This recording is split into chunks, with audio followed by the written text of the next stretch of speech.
Hey guys, what's going on? This is Damian Forrester here in Montana. That's right, I like stating that. I am with some amazing individuals here from all parts of our nation that's going to give us some amazing information that's going to help us and help you with your business. So I'd like to get started with Miss Patricia. If you can, please introduce yourself. Who are you? Who are you? What is your superpowers? Let's tell us a little bit about you. I am Patricia Cooper. I am from South Jersey, and I differentiate because North Jersey is an entire different beast, but we're all in the same state. I've been in business for 35 years, was a former school teacher. So I'm also up there in age, so you can, it's also good to come to EXP as a senior citizen.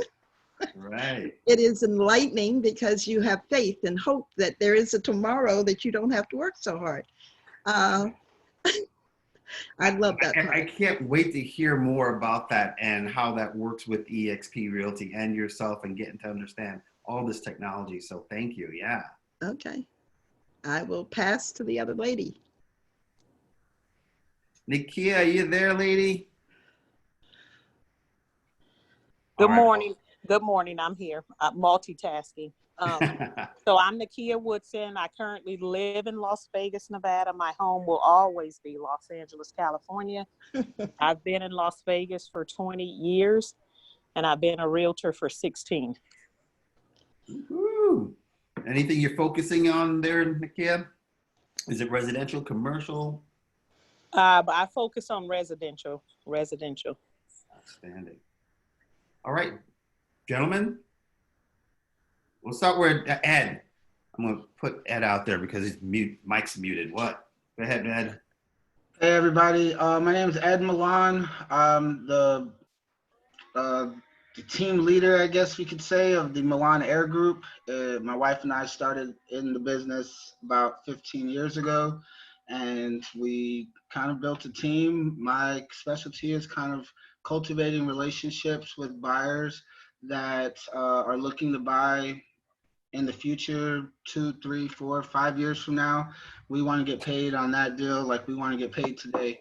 So what we've done is we've worked very hard to compile a very comprehensive database that allows us to know exactly where our clients are and at what point of the buying process they are, and cultivate those relationships with those people that are further out with the same intensity, the same admiration, the same desire of working with those clients that are ready to buy today.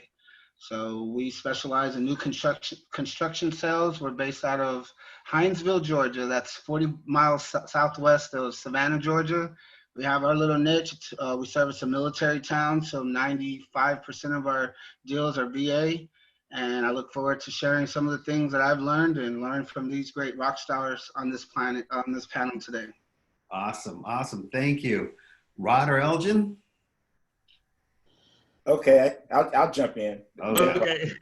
Yeah, Elgin Walker, and this is my 32nd year in real estate. At one point for, I believe it was 14, 15 years, I don't remember now, I was at Remax and was also a investor in a Remax franchise at that particular point. I left Remax and had a larger team then. I left Remax and went to Keller Williams. I spent 14 years at Keller Williams, 16 years at Keller Williams.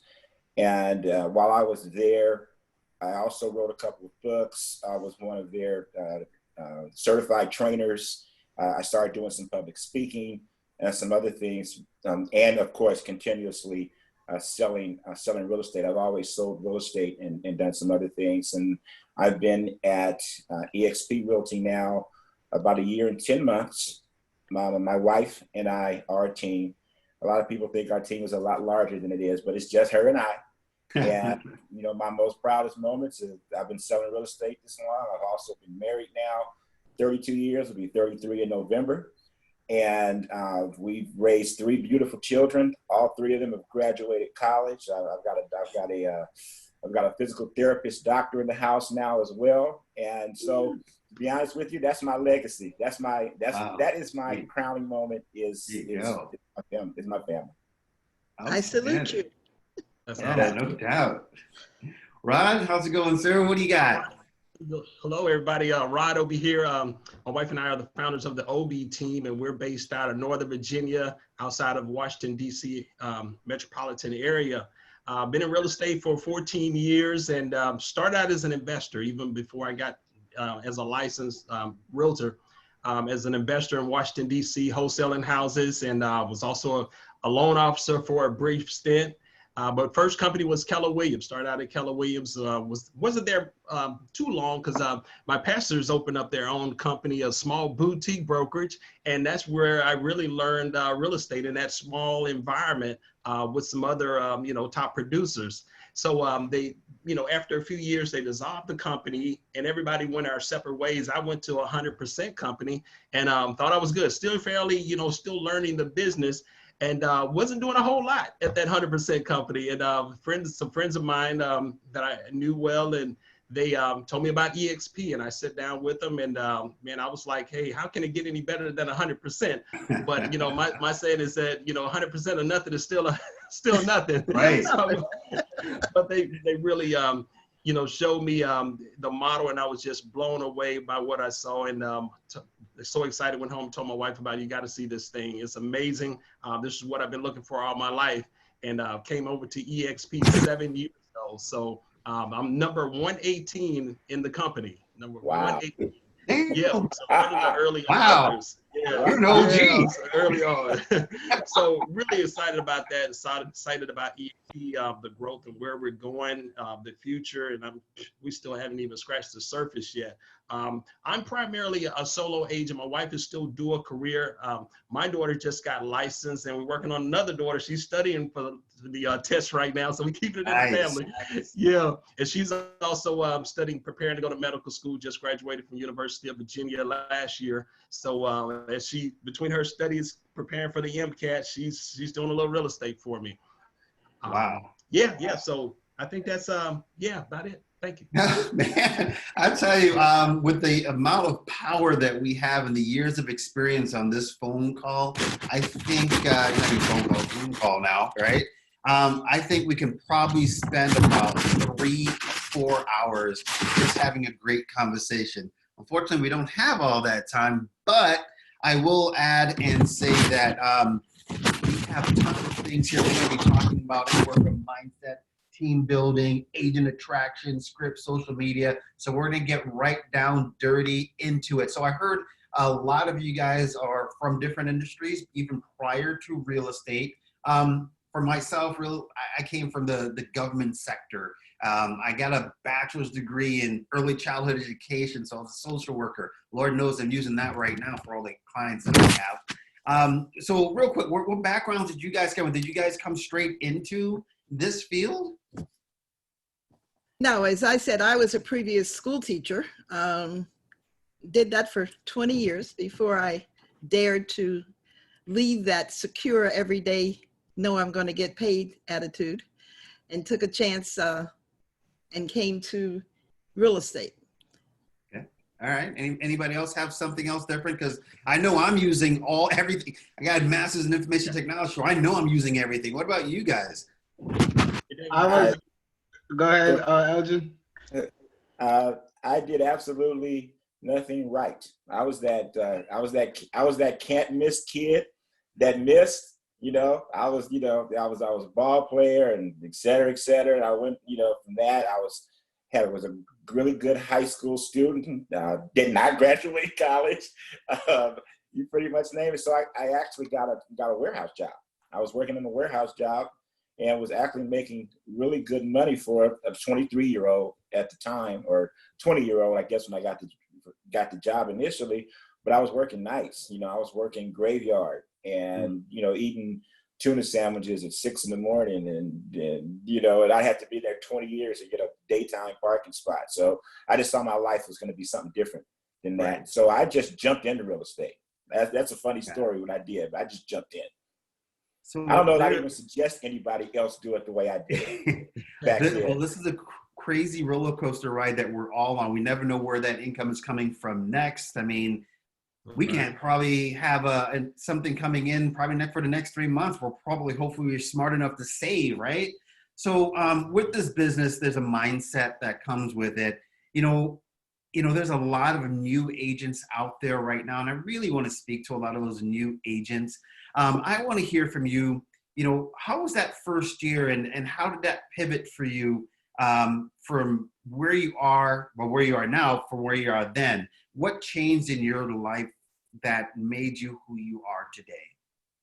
So for me, like Elgin was saying, I was 23 years old and I had gone to college on a double E major, electrical engineering, and met other electrical engineers and realized what that job description entailed. And I wasn't the behind the desk type of person. I was more outgoing.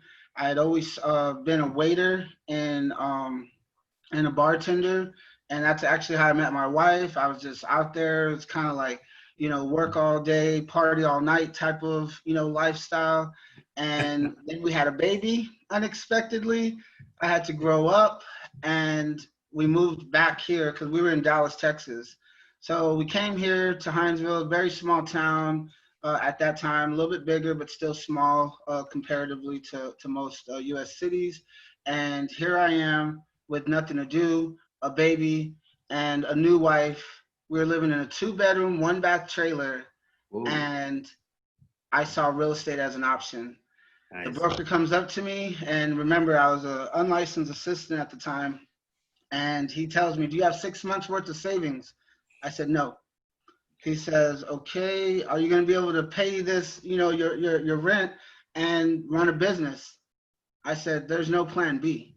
I said, I'm going to make this work. I said, and I'm going to be one of the best in this area. I said that at 23 years old. It reminds me of Tom Brady going up to Robert Kraft in the beginning of his, after just getting drafted, and him looking Robert Kraft right in the eye and say, I'm the best damn hire or draft pick you've ever chosen, this organization has ever chosen. And that's how I felt about myself. I wanted to be the best. And Yeah. I didn't have a plan B. I didn't have any savings. And this is right around the time where the bottom fell out of the market back in 2006, 7, and 8. And that was it. Kept it grinding. You asked the question, what was different then than now? I can tell you honestly, there were days I went home, got on my hands and knees, and cried real tears out to God, asking him to please allow my phone to ring. And then I'd go and take a nap because I didn't know what to do. And I realized a lot of the big agents in the office, they either didn't know what to do or they didn't want to tell me what to do. And a lot of the stuff they were giving me was watered down. Be consistent, be honest, be and that's all watered down. I didn't have a blueprint that I could follow that said, if you do A, B, C, and D, you will be able to provide for your family. You will be able to be successful in this business. I would say at the very least of 15 years of making a lot of mistakes, we have some kind of blueprint that I now follow and train agents all over the country to follow to be consistent and to be as successful as they want to be and can be. Wow, that's a strong story. I mean, it's. Can you guys hear me? Yeah. Okay, great. That's a pretty strong story. Thank you for sharing that. I think I'm not gonna lie. I know I shed a tear or two myself early on in this business because it's hard. And you're right. There's a lot of people that are giving you that watered down version, like you were saying. But here we are today. Anyone else like to add to that? Hey, David, my background, Marine Corps, I didn't mention it earlier, but, I have one of the best, I would say, careers in the Marine Corps. Being an embassy Marine, that's one of top notch. Like Ed, I always strive to be the best in everything I could do. So embassy, Pentagon, and then the White House is when I got into real estate. That was my last stop in the Marine Corps at around 11 years. But I always had that entrepreneur bug in me, man. Even at the White House, I was still, it can't get any better than being there, that as far as duty stations and places Marines can go. But I had that entrepreneur bug, man. That's when I started dipping out at lunch breaks, going into old abandoned houses up in DC, looking at houses, had all types of businesses. I probably sold every lotion, potion, pill, juice, but just trying to find my way in that real estate. When I got the license in 2006, I was hungry, had a passion to really learn the business. But again, kind of like Ed, I was at that big company that big red company, but you know, it was nobody that really showed me the business and ropes. They had all the tools and universities and technology, but there was nobody. I needed a mentor, somebody that can really show me the business. And that's what happened. You know, it took me about 2 years to get my first deal. And I think it was a small deal. It may have been, I think it was a rental, my first, you know, so it took me a long time to get started. And really the business didn't take off. I think, like I mentioned, that 100% company, before coming to EXP, I earned $25,000 that year at that company. I sold 4 deals and it was 1 rental. But fast forward, when I got to EXP and got with the group that I have now with all the tools, the collaboration, the support, I doubled my business that first year here at EXP with a full-time job. By then I had gotten out of the Marine Corps and I was working as a government contractor, had a full-time job. So with a full-time job, I was able to do that second year at EXP around 5 million. And then the third year, the same thing. So it got to the point where the job was getting in the way, and I, you know, decided to fire my boss. So I was able to go full-time here at EXP after that third year, and the sky's been the limit since then because of the tools and the training and collaboration. But it was tough in the beginning, Right. Wow. Yep. You guys got some great stories. I think these topics that I have right here, I mean, I think we can just probably add a whole different panel to everything else. So, all right. Well, anyone else have to add before we go on? All right. So I hear, and this is great. A lot of you are solo. Some of you are teams, husband and wife, I think mainly that we have here. So when did you guys decide to build this team? Did your husband and wives, or, I mean, as an agent, a solo agent, I realized when I got to a certain level, I needed to add someone, right? You guys heard that old model for KW, that red team, right? That we talked about. Did you guys use that model? When did you guys decide that the team would be the best thing for you? Okay, I'll jump in. So with us initially, my wife was not a licensed realtor. She was still working for the city of Los Angeles at the time, and I guess once we were toward the end of our Remax days, we didn't have a good split when we left Remax, meaning that I had some partners, and we decided our name was a little bit better than everything else. So we walked away from the office. We had opened an escrow company. My wife had never done escrow. She had left the city. The escrow officer I was using trained her, and we had that business in the black, no debt, within 3 months. And we walked away from all of that. And I had a larger team then. I had a much larger team, but my wife was not part of it. When we left Remax, we left the area that we were at a little bit. And long story short, the team didn't really want to come, and I didn't know if I really wanted them anymore. So in coming over, initially my wife said, well, I'm just going to be your assistant, so you don't have to pay anybody. So that lasted a couple of months, and then she decided I'm going to get my license. We both talked about it. She was like, well, I don't want to just be your assistant. So she became my business partner. And so like for the last 15 years or so together, she's been my business partner, and it's just us. We outsource some things, and it has it's worked well. We work completely different.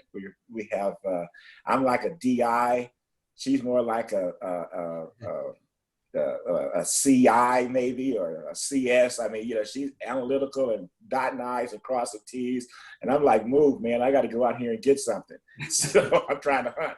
So it's worked well for us, now at that particular point. And then coming to EXP has worked really well for us. She saw it. I saw the EXP before she did, but she was ready to make the move before I was, which was interesting. So it's worked out well for us now. Same stories with you guys? Anything different? I'm going to take the stage here. Yeah. My philosophy is that I needed support team first. I did not want team members first. And in fact, kind of like Mr. Walker, I was a partial owner in a company in a Remax office and decided that was not for me. What was important was the support team. So I have long relationships with my support team. How the system works, I always work under the basis that if something were to happen to me tomorrow, I want everything to be taken care of. I want anyone who steps up to the plate to be able to say, she's done A, I've got to take care of B and C. And I work along those bases. And that has enabled me to put a lot of things in place that anybody can take care of. How they take care of it is a different question, but they know what to do. I had emergency brain surgery, and I was amazed at the fact that the assistant that I had never missed a beat. She followed the procedure. She said it repeatedly, "You will kill me if I don't." And I literally did not lose a deal during that whole situation. I was out for about 2 weeks or so. Well, 2 weeks with the surgery. I was in recovery for another 4 weeks. But no one even knew I was gone. I still had my advertising going, and the process was being followed. And she was an adamant believer in the process, so she did it. I've had trouble with team members. That's where I can honestly say all my work has been my work, which is a shame, because at this point in your life, you really should have it dispersed to several different sources that can contribute. And that's why EXP was attractive to me, because I knew that if I worked it, and I knew I had to have a plan, then maybe I could sit back. Now, this virus situation has really taught me that being a good seller's agent has worked well. I have been basically in the house for 2 months, but I still have, as a solo agent, 13 deals in the process of going to closing. Nice. You know, Wow. and my systems work. I have the assistants that I do have now are virtual. Nobody wanted to come to the house. I said, I haven't been anywhere. How can I give you anything?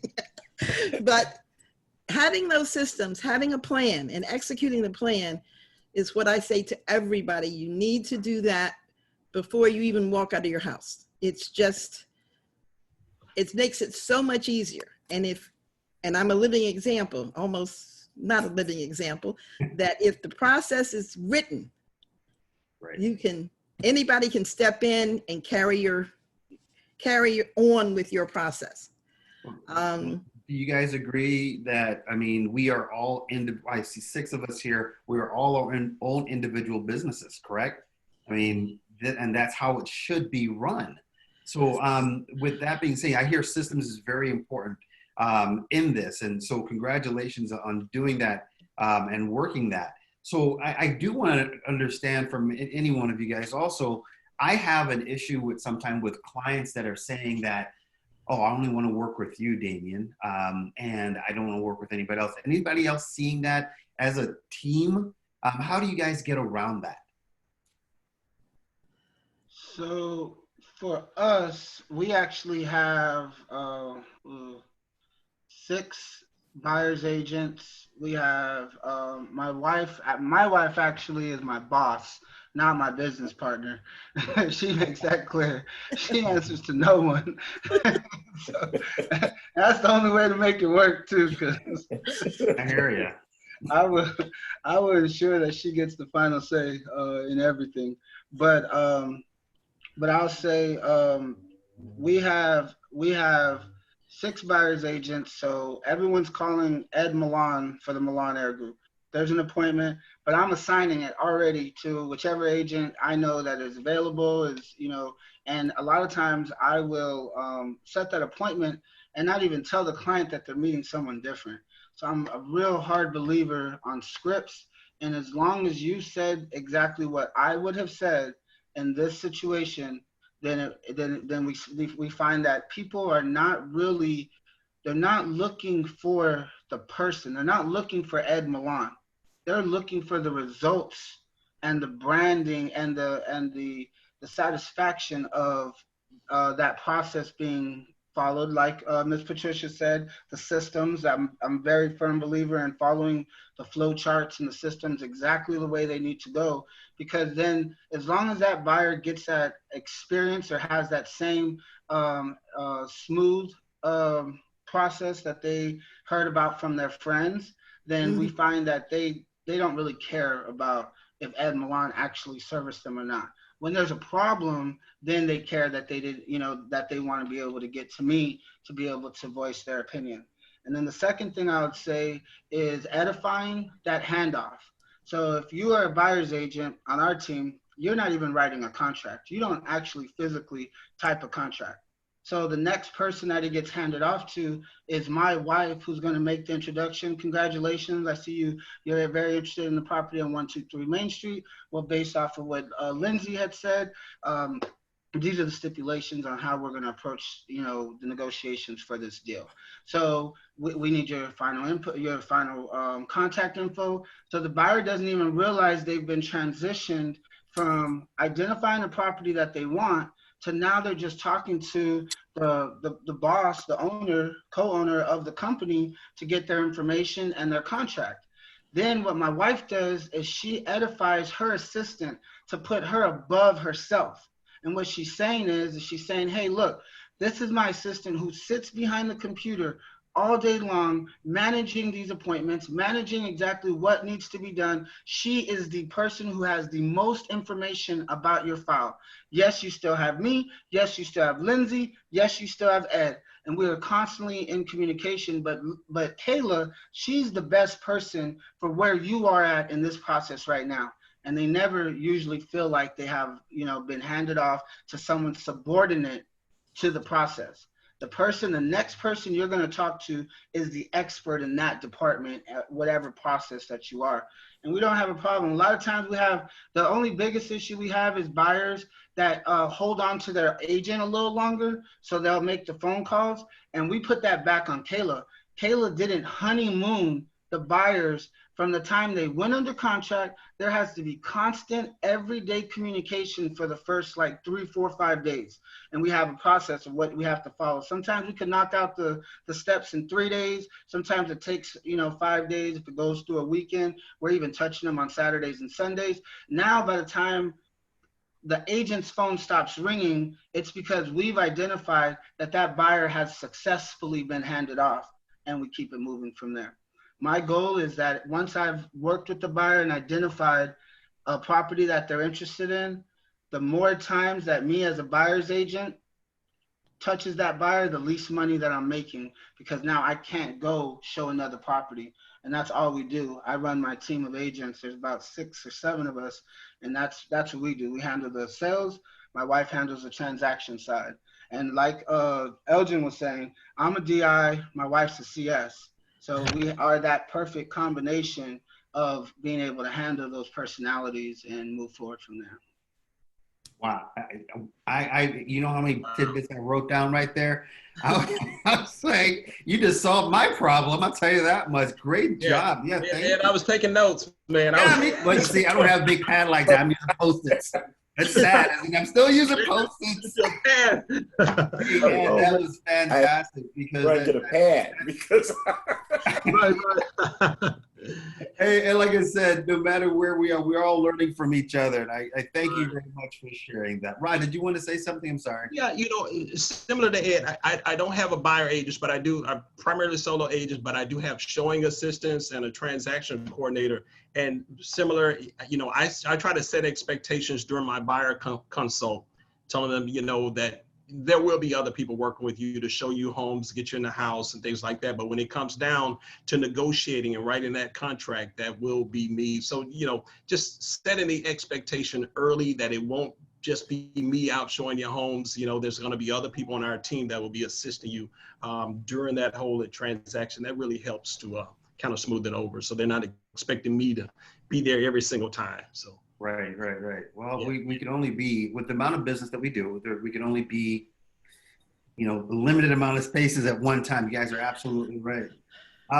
So let's jump into, I know for a fact, one of the main reasons I came to this company is that I looked at my family and how hard I was working. I wasn't spending a lot of time with them. And I saw it as my son was growing up, and I was trying to teach him to ride a bike, and then my phone rings, right? And I'm like, this is a very special moment in time. What's worth it more, right? My family or this money, right? And then I realized it's my family. So I saw, and there's a lot of other reasons too. I saw eXp Realty, and literally it took me 10 minutes to know where I needed to be. And probably because I'm a state broker from Montana, a little bit longer to get vetted for the position, blah, blah, blah. But I brought this home to my wife, and she was like, yeah, that's it. We're done, right? I came from that red company too. So what was it for you? For me, I saw the revenue share, right? And in the revenue share, there's that agent attraction part. What was it for you to really see that eXp Realty, and how are you maintaining all of that? Okay, I'll jump in. Well, you know what? Similar like you were saying, Danielle, the funny part for us, and the word that jumped out to us initially was the word retirement, because although depending upon who you want to speak to, we had been performing at a high level where we were at KW, and I mean I was all in. I mean, like I said, I was training. I had been, one of their, regional icon, bringing in agents and all of that.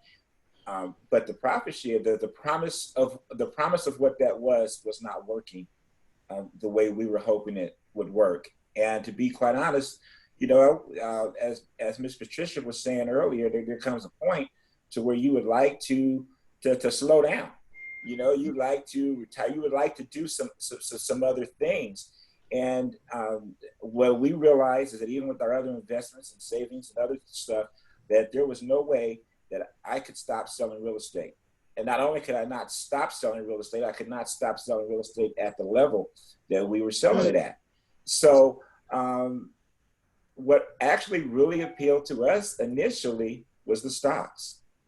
The stocks and the opportunity to repurchase them, because I know, you're supposed to take X amount of dollars out of your check and blah, blah, blah, et cetera, et cetera. And we all know that most of us, unfortunately, at least we did not have the discipline to invest it like that. So all our investments or whatever our retirement was going to be off of the other things that we were doing. So looking at it, and then to be able to get 16,000 shares back and all the other kind of stuff, we looked at that like, shoot, all right, let's put our head down. We'll go 5 years with this thing, and let's see where we're at. It was only about the stocks. We were so pleasantly surprised about the agent attraction and the revenue share part, because we weren't really, we were on a wait and see attitude about it, because we were so disappointed previously for where we were at. Similar to like how Rod was saying when he started at EXP, I was one of the first 16,000 agents at Keller Williams. To watch that thing go to 190,000 people and realize that there was none of it going into my bank account, that didn't feel good. So now that we are here, though, the agent attraction part has become such a large part of our business. And I still pinch myself. I every month, I still look like, all right, it ain't coming this month. Something's going to happen. There's something wrong. So somebody's giving me this money. This is wrong. So now that we're here, the agent attraction has become I'm suddenly now starting to focus on it and growing that side of the business. But the reason we actually came, man, was I figured we could just keep selling, and I would be better off today than I would have been a year and 10 months ago, just staying where I was at. Yeah. Is anybody else working on any agent attraction right now? Maybe some tips that you can give for some agents? Well, I'm going to follow up behind Mr. Walker because I agree with him fully. When I first came, I was still the mindset that I had to get out there and produce. And I did. I ended up for 2019 #1 agent for units sold in New Jersey, #1 agent for gross income. But that is not why I am here. And I know this. I know you need a husband. I want the residual. I want to be able to say that my actual money earned is half of what it was last year, but look at the money that I made from encouraging and supporting all these agents. I'm not as good at recruiting as I thought I would be. So that's a weakness that I have to work on. But the thought that I can stop, I'm 73. And Wow. this is enjoyable because this is what I want to do. Obviously, I do have a teaching pension. I do have Social Security, but that's not where I want to be. I want to be able to say, look at all these people that I brought into the business and they're doing well. That's what I want. And I want to work half as hard as I'm working now. Yeah, I hear you. Yeah, that's great. And congratulations on your success. I think it's a bad example though, because that means I have to start all over this year and do the same thing. I want to be like Mr. Walker said. I want to be able to say, look at those people making that money. Right? All right, awesome. Well, EXP gives us a lot of different opportunities to make that money. And one of those opportunities are the systems that we have. What are you guys doing and what are you guys looking at for lead generation right now? How are you guys getting and how are you guys maintaining the clients that you have? Is there any tidbits that you can give those agents out there? Are you using conversion? Are you using something else? What are you guys using for buyers and sellers? And for me, you know, my business the last few years are really almost 100% referral based, and it's you know, I feel like I do a great job with staying in touch with my people, especially during this time of COVID-19, just calling, checking on folks. I keep a pretty good database of all my past clients, sphere of influence, and out of those folks, I've identified who are my VIPs or my ambassadors who, you know, have a track record of sending me business and referring and speaking up my name. So I definitely make sure I stay in touch with those folks throughout regularly, not just you know, every 6 months or every you know 3 months, whatever the the book says. But I stay in touch with them, texting them, calling them. I use a system called BombBomb, the video emails. They love those. So yeah, sphere of influence, my database, really staying in touch with folks, and of course social media. I've really ramped up my social media presence since the last 3 months with this COVID-19. Everything has kind of been 10x for me across the board. Staying in touch, social media, videos, call, texts, and just checking on my folks, and it's been working. And I got a few other referral systems in place, like the Op City, Movados, Veterans United. I have a couple other people that are not people, but systems or companies that send me referrals as well. So those are typically treated as a warm referral, handoff, or a live transfer over. Excellent. Yes, I definitely want to talk about those third-party referral systems too, but I want to make a note of that one. Anybody else? What are you guys doing for lead generation at this time? Is it mainly referral systems, or are you guys using other third-party systems right now? Anything that you can add? No, it's all referrals.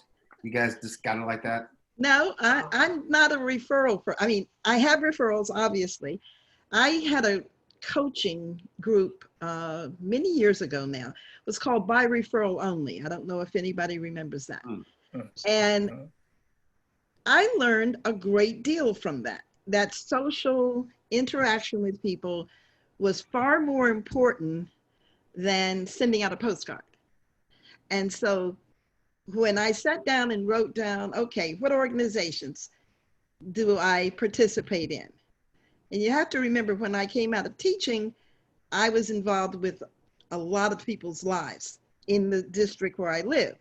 So I started out as a top producer. And I didn't have a downtime because I'd always been the kind that went out and, hi, how are you? I'll come to your birthday party. I may not stay, but I come and show my face. And that worked. It worked tremendously. So I use right now, because I get afraid that people think I've retired. I use a magazine. The one came yesterday, but it goes out every other month. And it's amazing how when it goes out every month, someone calls me that I haven't talked to in 30 years. It said, you sold my house. That's another thing. Have you ever noticed how many people, if you ask them who sold them their house, they say EXP, some other company, they don't remember your name. Yes. My people know my name. And they say, Patricia Cooper sold me the house. I don't know what company she's with. And that's important. And I didn't realize that until like halfway through the process. So I use the magazine. There are pages on the magazine that you can customize, and I do. And that has worked out extremely well. So let us know, what magazine is this that you're referring to? You're going to go ahead and talk. I'm going to disappear and go get the magazine and bring it back. Yeah, no, yeah, I want to see this magazine. This is what this is all about. I love your, I gotta add, I love Patricia's card. You guys see that background back there? It's like a real life business card. No, see the new 73. I just wanted to say that. That's the new You know, 73. Right? I know that's right. I'm thinking like 73. That's why I asked you the husband. I mean, I'm just saying. All right. So, Rod, what would, or any of you guys, I'm going to ask this question. So with third-party referral systems like OpCity, Veterans United, and all that good stuff, I mean, they're taking a lot of commission. I mean, some of them are up to like 35%. By the time you're done with your realty split, what would you advise? I mean, I have my opinion on it, but I want to hear from you guys. I mean, is it worth it? Damian, for me, it has been worth it. I treat it like on top of the referrals from my warm market, those people, those know, like, and trust relationships that I already have, it's an additional stream of income, additional business for me that I can work the referrals from those actual clients that I get that may come from Veterans United or OpCity. So I can get the referrals from it. I don't have to pay 30% on the referrals from those individual people. So getting a new lead in, new money, new business coming in, and then working them to work in their database or their sphere of influence for me. So it's always been a win-win. I know it's an expensive lead, given that 30%, but I look at it, man, as another group of people, another person I can tap into their sphere as well, and get the leads and close on a transaction that I wouldn't have had, if it didn't come from them. Yeah, and yeah, I like that. I'm sorry, I didn't mean to jump in. We want to hear about this. Yeah, go ahead. Well, no, I was just going to say I really like the way Rod is handling. I like his concept of he's that it's an additional income source versus it being his only income source. Right. Because and this is just my opinion and add is that I try to build a larger database to work from to kind of to make sure that I could compete with some of the outside services. I figured that if I built, almost kind of like building a compound, I've got X amount of of clients that I will work with, and I'll stay in touch with. I want them to know my name, like they know Patricia's name. Mm-hmm. See, I want certain people to know my name, and I want them to call Elgin before they look on Zillow. I want them to call Elgin before they look on some of these other services. Then I ain't got to pay y'all that. So if I ain't got to pay y'all that, and this is just as my main source I'm talking about. So if I don't have to pay y'all that, then I don't have to do as many deals to get to my bottom line, because I almost look at it as when I'm paying for those.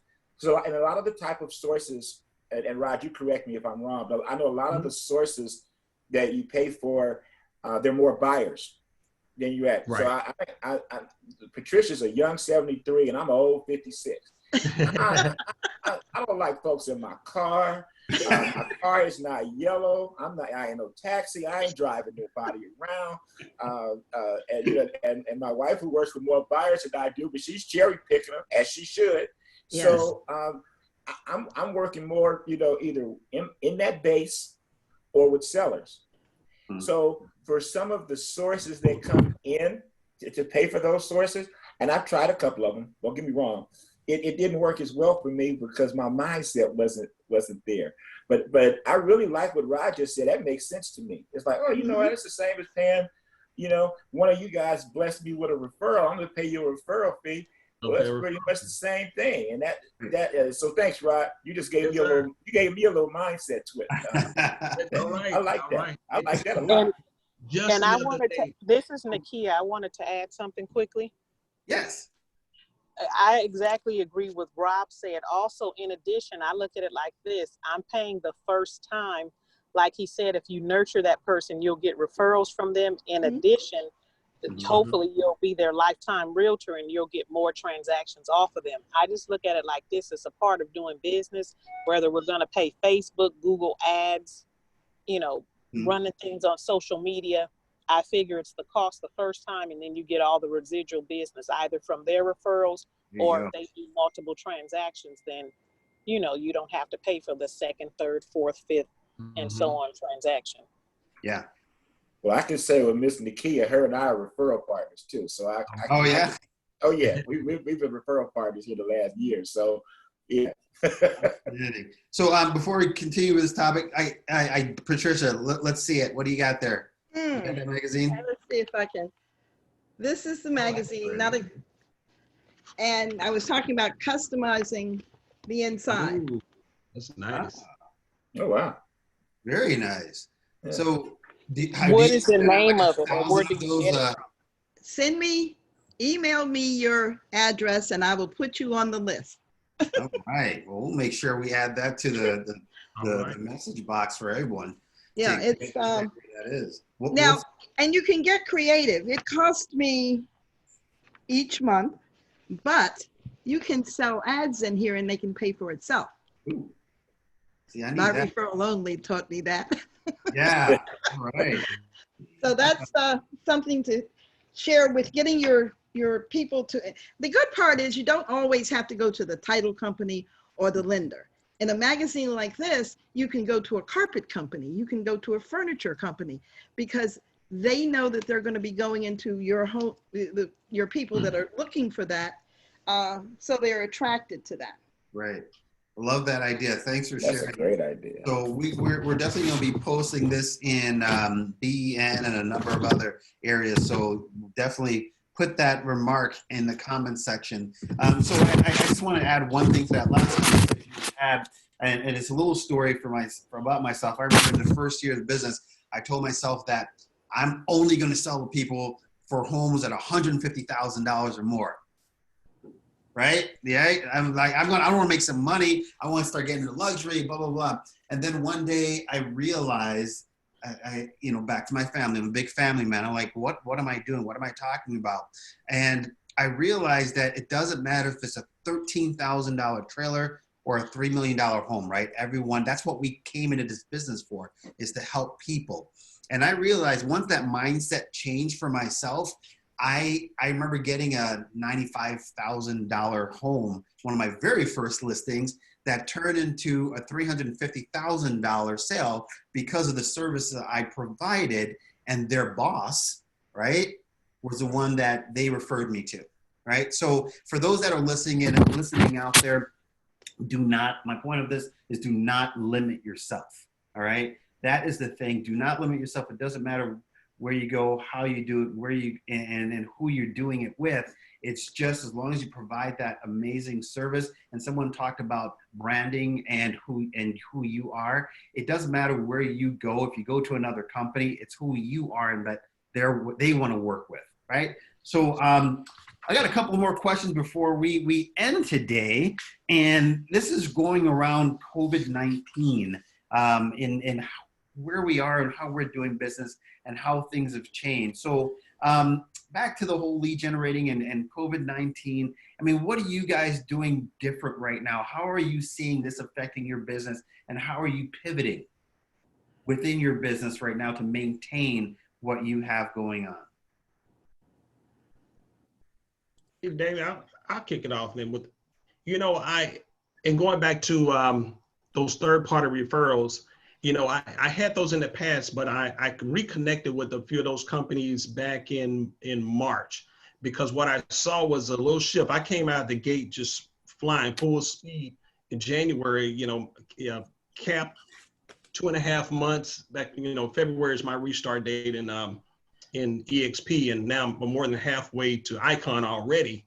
But I did see a slowdown. When they shut the state down, that was a slowdown. So I had to shore up my business with those third-party referrals. But with COVID, and so that's how I really shifted and pivoted. That's why earlier I said that everything now has just been 10x. I've cranked up everything, my contacts, my calls, my texts, my video emails. Everything has just been multiplied. And I tell my team, I don't have a traditional team. I run a quasi team of those people who we call the dream team, those people who I've referred over to EXP. It's about 60 plus of us. We have calls weekly. But I tell them, and it goes back to mindset, that this is going to be my best year ever in real estate. Even in COVID-19, this is going to be my best year. And so far, it has been. We're on track, hit that third icon here in probably about 2 months, starting from February. So this is my best year. It just goes back to mindset for me, This is definitely something that exists. It's a real issue. We got to be careful out there, be safe, but don't slow down. Don't wait for this thing to be over. Right now, focus on your goals. I'm telling my team to double your goals, guys. I'm just crazy like that. Maybe that's the Marine in me, but I'm going to double this year what I did last year. That's just the mindset that I have. Yeah, excellent, excellent. Anyone want to add? How are you guys shifting this new day and age right now? This is Nakia. For me, I'm just taking the necessary precautions. Here in Nevada, we can only show vacant homes at this time. They're asking that if someone resides there that we don't show it. And I'm just taking the necessary precautions. I'm using shoe coverings, the face mask, and that sort of thing. Mm-hmm. And I also found with COVID, it's given me a little bit more time to stay in touch. In the beginning, when it first happened, some of my transactions were either canceled or delayed. So I did have a little bit more time. So it's allowed me to keep in touch more. But if I do have to do showings or meet with clients, I'm just making sure that I wear a face mask. Gotcha. Okay. All right. Now I'm in a smaller town, and we can still do open houses right now. We have to do those precautions. Anybody else? Are you guys working with businesses right now in order to keep your name out there? Are you guys doing any of that? No, I am. I guess the main question, is how are you supporting the people in your area right now? Yeah, I'm doing some Facebook Lives. I call it my my local business segment, where I'm highlighting some of the local business owners. We're going live, live Zoom on Facebook, just really highlighting their business, trying to support them, encouraging other people to support them during this time. So we're doing those weekly with the local business owners. All right. Anybody else have anything to add? All right. Go ahead, Ed. Come on, man. You go ahead. No, go ahead. You was about to jump in, brother. Go on, jump in. I hesitated saying anything at all because I understand and I'm empathetic of a lot of our fellow realtors who are in positions like Nakia that have been so handcuffed into the way we do things. But I tell you, man, we have sales meetings every week, and in the first week of March, I sat down with my team and I told them I don't know what the future holds, but I have no other skills but to sell real estate. That's it. That's all I know to do. I can't push a rake. I don't know how to lift I can't turn a wrench. The only thing I know to do is sell real estate. And so I challenged my team to just, with caution, be able to push through. And so I feel a little guilty in that we like Rod hit, our icon or our capping limit within about a month and a half, 2 months of our anniversary date, and we already had pending our icon numbers. We already had pending all the numbers it was going to take to be icon. And then in March, what happened was the freaking floodgate opened up. And what I didn't say before is that we only service a 20-minute. We'll go 20 minutes in any direction of the market we service. It's only 2 counties. If you want to buy a house 21 minutes away, we're referring it out. We are the big dogs in our market. We carry about a 35% market share in all new construction sales And, you know, we every year try to get, you know, closer and closer to 50%. That's our goal, is to have out of every 2 contracts that come in, one of them is our team. And so for us, what ended up happening is we found that the family dynamic, as jobs slowed down, as school paused, essentially, extracurricular activities for kids, sports and things to do had slowed down. We believe the only way we could describe this phenomenon in our local market is that families still put home ownership at the top of their list. And since we had positioned ourselves within our community as the new construction specialist, and I say new construction specialist because that's a term I coined about 5 or 6 years ago. I was like, okay, if I'm gonna have a niche, what do I want? So our luxury market over here is a brand new house for like $250,000. Well, the caveat is that the builder in our market is still doing open listings. And Miss Patricia and Elgin can remember what that is. What that is, our builder pays 5%.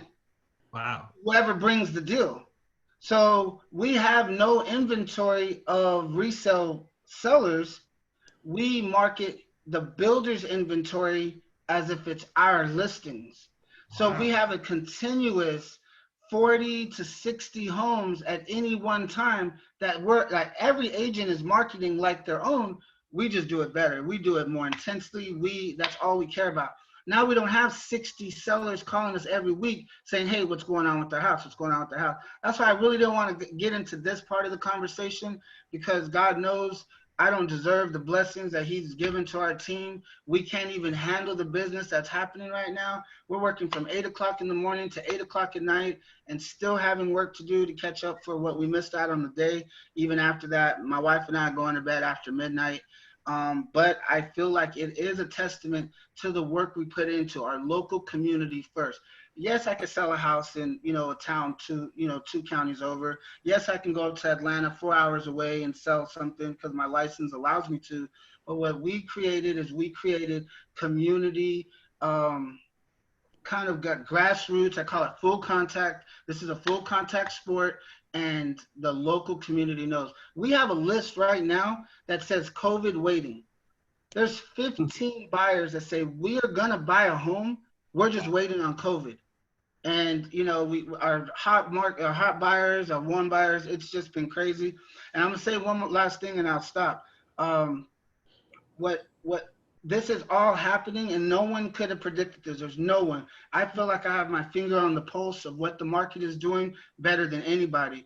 And I also want to qualify this by saying that we actually just got a really, really big promotion or opportunity to list the biggest builder in our areas, all of their subdivisions. So they have 6 communities, about 200 homes. Thank you. Fantastic.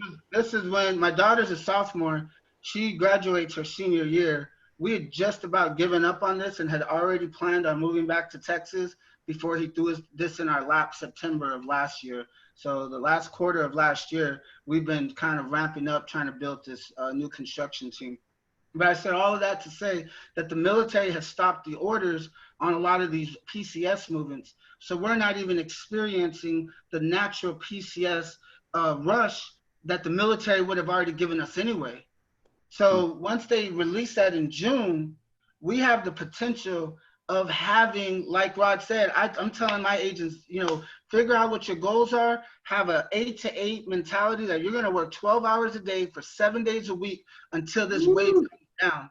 And if you don't catch this wave, then I don't want to hear if you don't hit your financial goals. Right. It's just it's crazy out there right now. And I'm glad you opened up your mic, man, because there's a lot of great pieces of information you just gave there in about 2 or 3 minutes. And I tell you, I'm sure a lot of other people have picked up a lot too. So thank you. Thank you for sharing all that. Yeah. So Elgin, I'll let you have this last word before the last question here. I know you had something to say. Oh, just real quick, I just wanted to say too, is that I've really ramped up the agent attraction part of this because, EXP has a platform that pretty much already allowed us to be in position for something like this. So I went out and like I got I did get a suite. You know, I went and got one of the virtual suites. I've actually been bringing clients into the suites, but also been training and bringing my team into the suite. I've been blessed to where the team is building now across the country. So, you know, and a good portion of them don't know me or have never met me in person. So this has been a way for me to bring them in, and the training type, as Ms. Patricia said, the teaching part of it has allowed me to build that and to really go into some other other agents, some other companies, some friends. And I don't go at them like, hey, why aren't you here and all that. I kind of like wrap my arm around them and just say, hey, what's going on? You know, how are you guys making it? It's just like we do our clients. How's your family doing? How are things going? You know, what kind of support are you getting? You know, is the company supporting you right now? And bringing that, because people that wouldn't look at a video or wouldn't go to a lunch and learn or wouldn't do any of that, they're a little bit more open to it right now. And a lot of people don't want to go back to the office. Then all of a sudden they don't want to go back into a physical setting. So that's been really helping us grow. So I've been doing one Zoom call and one training in the suite every week. You know, beside all the other stuff we do with Zooms and blah, blah, blah, et cetera, and the virtual stuff. But we've been scheduling them and bringing them in. And I'm generally getting 50, 60 people in the suite, you know, to either expose the opportunity to, or to make sure that the agents that we've already got in the game stay engaged. Because that's, you guys know, having your teams, that's the other thing, is making sure everybody keeps a proper mindset. I mean, like between what Ed and Rod are talking about with their teams, man, you better be ready to go, because these brothers are like, you know, we getting it, and you know, you better get it too if you're gonna be on our team. Right. So I'm trying to do that, but do it on the agent attraction side, because I'm like Miss Patricia that says I don't want a whole bunch of folks calling me because they team partners like that. I want to be, because I ain't got that ride and Ed in me no more. Where I can handle a whole bunch of buyers and listed agents. Oh, no. Just bring me some agent attraction and get my residual up, and I can keep selling. So let's see. Hey, Elgin, I'm taking notes myself, man, because I want to sell every year. I want to get some of these agents too to help supplement the workload. Dude, you done dropped some nuggets on here. I would tell you got to take your notes. No, thank you, guys. I've been writing. I still got my Post-its.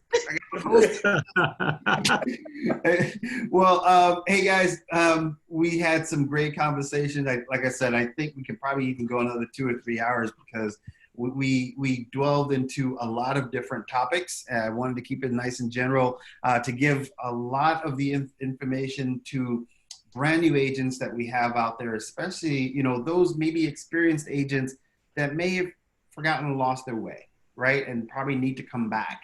So on that note, what would you say would be the last few words you would want to advise any one of those agents out there before we leave right now? Biggest piece of advice. I have a real quick, I'll answer the question, but Nakia said something. Nakia said something that she has as a potential problem, and in her market, where they're not allowed to show houses that are occupied. Yeah. And so in just addressing that concern, I always try to look at situations. I never look at like, okay, what I can't do. Okay, what can I do, you know, to try to get through and carry forward.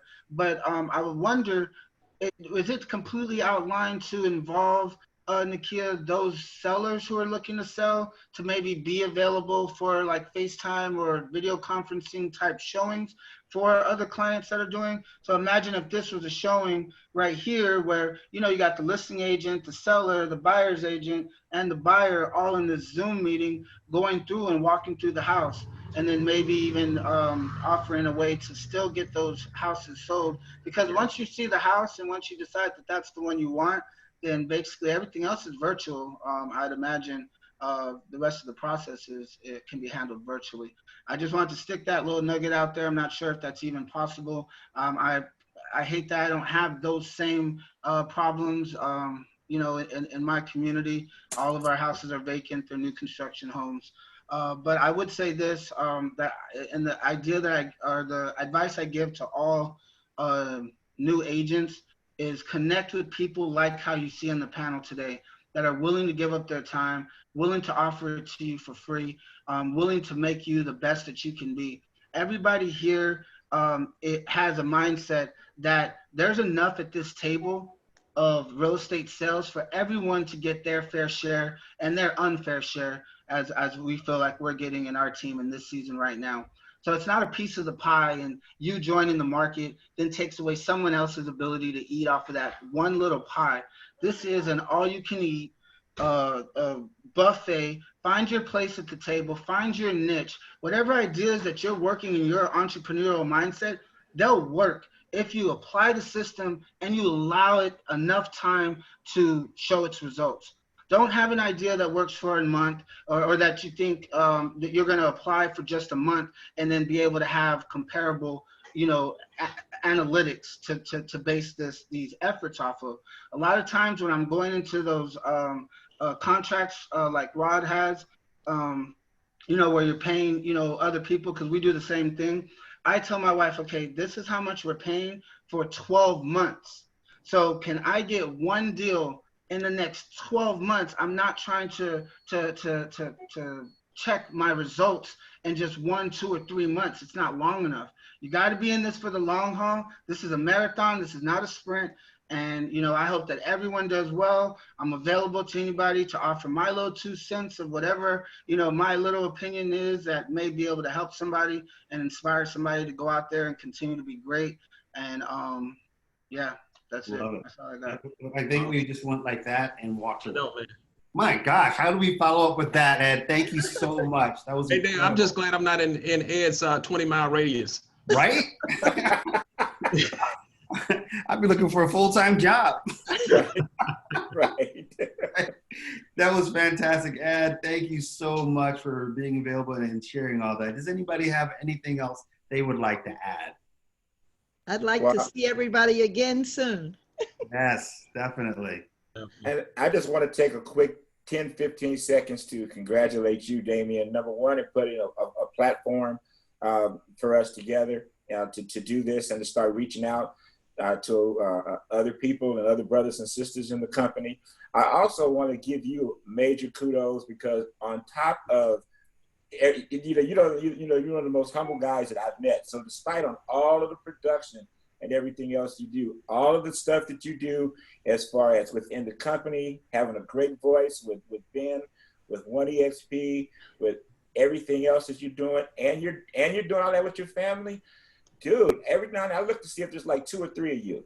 So I just want to publicly tell you, because man, I be trolling you. I be like, dude, he's doing that again. I'm trying to take a nap. So man, you know what? We appreciate you.